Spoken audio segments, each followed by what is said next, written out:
The festival was alive with energy, the air thick with the scent of funnel cakes and the piercing shrieks of kids on the roller coaster.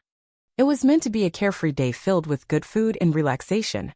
Instead, it spiraled into the most stressful, absurd, and nerve-wracking ordeal I'd ever faced. I'd parked my prized possession, me Harley Davidson, in the festival's designated lot, figuring it was a safe choice. It was an ideal spot near the entrance where folks could stroll by, nod in appreciation, and maybe even spark a conversation about it. I never imagined it'd turn into a problem. But then she showed up, Sandra, the HOA president. I usually steer clear of people who act like their opinions carry the weight of law, but there was something about Sandra's stress sunglasses perched on her nose like she was the town's self-appointed marshal that twisted my gut. She planted herself in front of my bike, hands on her hips, looking like she was about to deliver a life-altering lecture. This, she declared with a glare that could have melted steel, is a violation. I blinked, caught off guard. A violation of what? I asked, still trying to wrap my head around it. The festival was a chaotic mix of clowns, face paint, and kids clutching cotton candy, yet here she was, zeroing in on my motorcycle. It's disruptive, she snapped, her tone oozing with disdain. This bike doesn't match the community's aesthetic. I must have stared at her for a good 5 seconds, dumbfounded. Was she for real? I'd parked in an open space, far from the picnic tables and kiddie rides. How could it possibly disrupt anything? I tried reasoning with her. Sandra, I said, keeping my voice calm but firm, there's no rule against this. It's just a bike. But she wasn't listening. She launched into a rant about non-existent HOA codes and imaginary rules no one had ever seen in writing. The neighborhood's about community, about uniformity, she insisted, as if my bike threatened the very foundation of our suburban paradise. My patience started to fray. This wasn't just about a motorcycle, Anna Marie, it was about principle. She had no business dictating what I could do with my own property.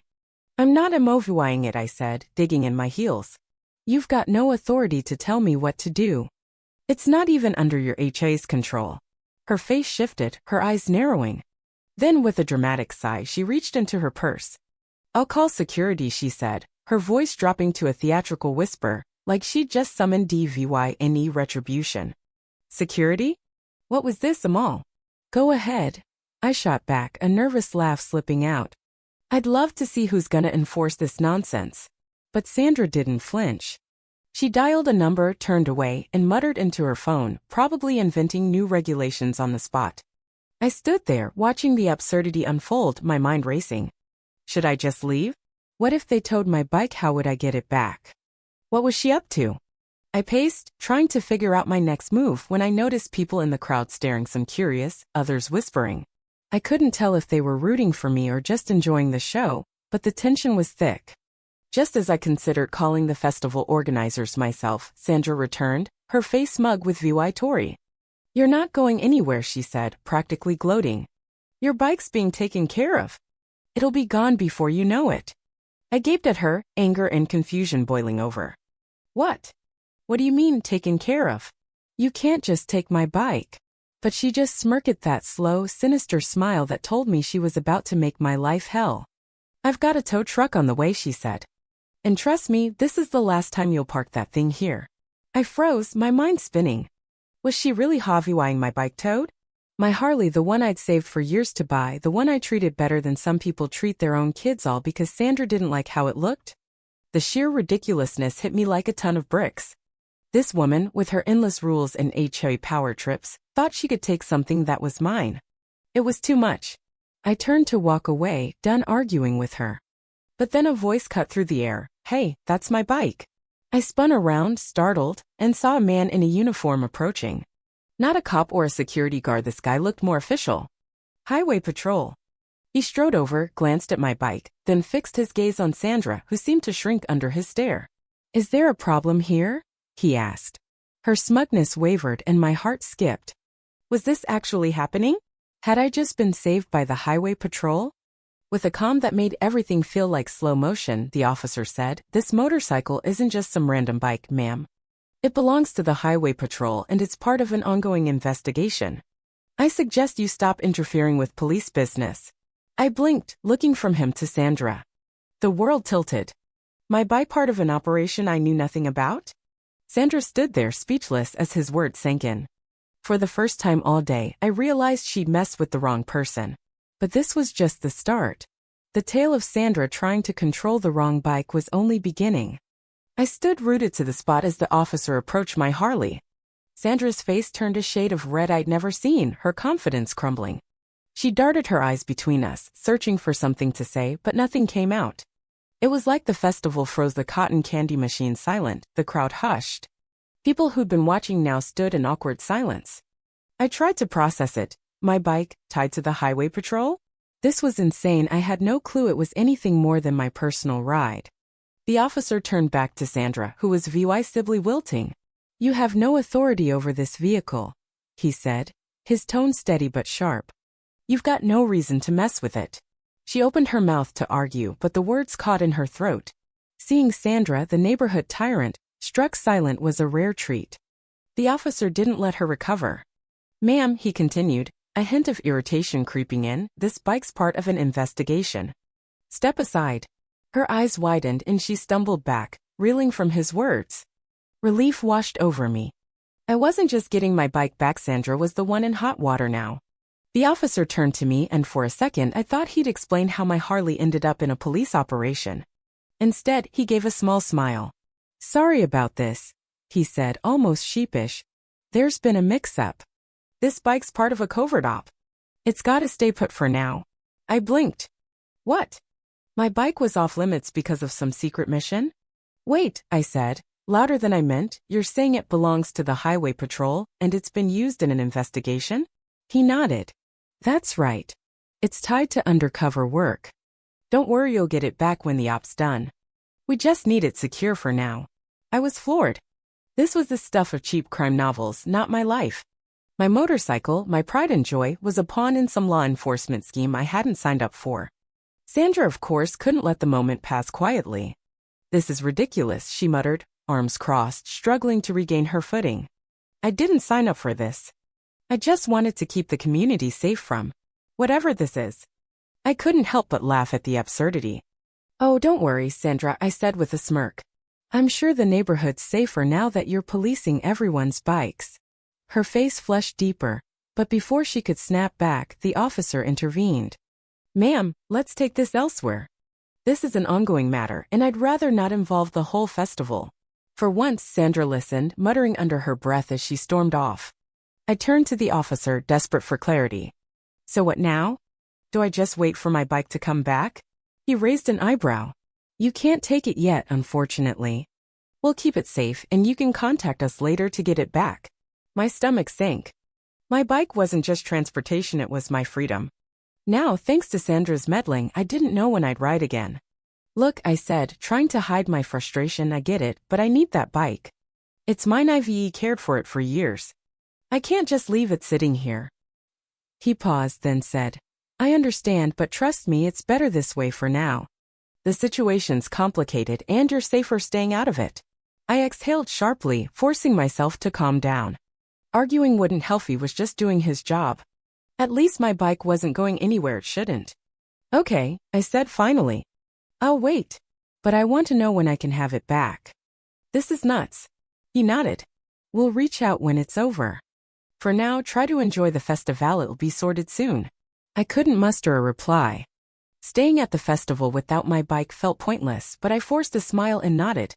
As he walked off, I caught sight of Sandra near the food trucks, chatting with neighbors, probably trying to save face.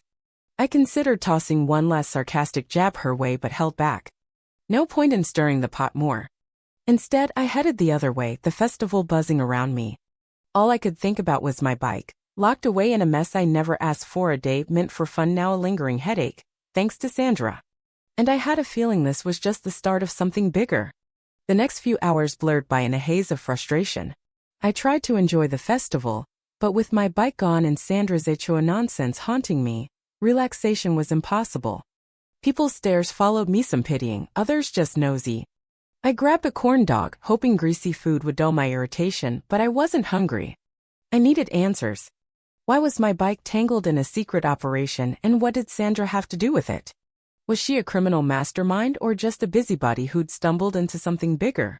My phone buzzed and I yanked it out, half hoping it was the highway patrol. It was just my friend Jake, asking about an after-party. Bikes with the cops. Can't make it, I texted back, too tired to explain the bizarre details. As I wandered toward the beer tent, I spotted Sandra by the fence, talking to a uniformed guy. Not highway patrol, this was a regular cop, his stance all business. Curious, I edged closer, pretending to eye a food truck menu while eavesdropping. Sandra's voice was low, but I caught fragments, under investigation. Ongoing. Keep it quiet. My blood ran cold. Was she behind this mess with my bike? She turned, locking eyes with me. Her slow, calculated smile sent a chill down my spine. Mark, she said, syrupy sweet. I was just talking to Officer Thompson here. He's sorting out your motorcycle situation. I froze. This wasn't random. Sandra was neck deep in whatever was happening, and she was playing innocent. Yeah, there's a problem, I said, stepping forward. My bike's with the highway patrol, and now you're involved too. What's going on? Her smile flickered, but she recovered fast. Oh, Mark, you've got it wrong. Officer Thompson's just making sure everything's handled. It's best you stay out of it. Anger flared in me. This wasn't about handling anything, it was about keeping me clueless while she pulled strings. No, I snapped. My bike was taken without my say-so, and now there's some investigation. Someone's gonna tell me what's happening. Thompson glanced at Sandra, clearly uneasy. Mark, I get you're upset, he said, softening his tone. But I can't explain it now. Your bike's part of an investigation and needs to stay put. Sandra's just keeping things in line for the neighborhood. I nearly laughed. Sandra, a law enforcement puppet master? I'm not letting this go, I said, glaring at her. You can't take my bike and dodge questions. I'll figure this out, and Sandra, you're not off the hook. I stormed off, leaving them standing there. I didn't know what I was divvying into, but I was done with games. If I wanted my bike back and Sandra's role exposed, I'd have to dig deeper. 3 days later, still no answers from the highway patrol, just voicemails and vague promises. Sandra strutted around like she'd saved the neighborhood from chaos. Then my phone rang, an unknown number. Hello, I said, wary but hopeful. Is this Mark? A gruff voice asked. Yeah, who's this? Officer Thompson. We need to talk about your bike. Meet me at the old warehouse on 5th Street in an hour. Come alone. My stomach dropped.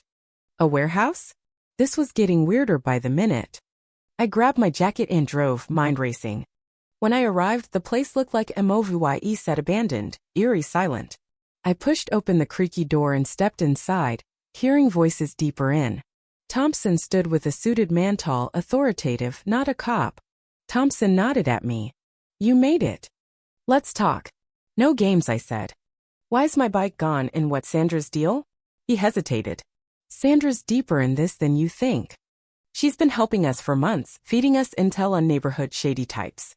Your bike got caught up in a sting she wasn't fully cleared for. I stared. She's a snitch. Not exactly, he said. She's been pointing us to troublemakers, but she overstepped, using your bike without approval. It's why we took it. So what now? I asked. You'll get it back when the op's done, he said. Stay out of it for now. I didn't like it, but I had no choice. Fine, I muttered, turning to leave. Sandra wasn't just a pest, she was tangled in something huge, and I was stuck waiting it out, caught in a mess I never saw coming.